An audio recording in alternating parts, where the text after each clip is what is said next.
You're listening to the Daily Sales Tips Podcast, and I'm your host, Scott Ingram. Today's tip comes from JoBeth Hanak. JoBeth has been in sales for almost 6 years, successfully moving from being a number one personal trainer to a top rep in SaaS sales.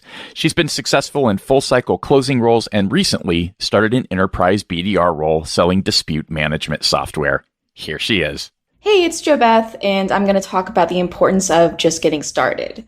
So I'm an artist and I mostly paint these days, and one of the most important things that I've learned in order to create art is to just get started. Basically, a white blank canvas can be super intimidating. So what a lot of artists do is to start with just not making the canvas white. So maybe that's through throwing random colors on there to mess it up a little bit, or just painting it a solid color. Some people will get a little fancy with it, but somehow what this does is it just tricks your brain into being able to get going into a flow.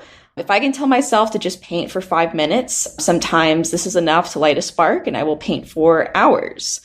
So I've used this same sort of tactic with cold calling and with sales.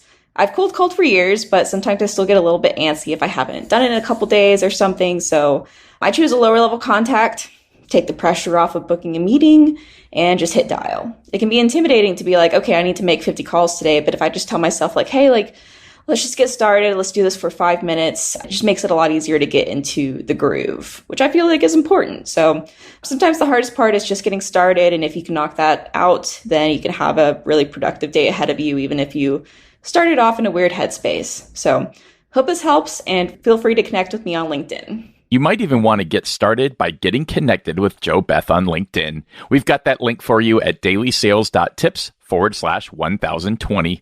Once you've done that, be sure to come back tomorrow for another great sales tip. Thanks for listening.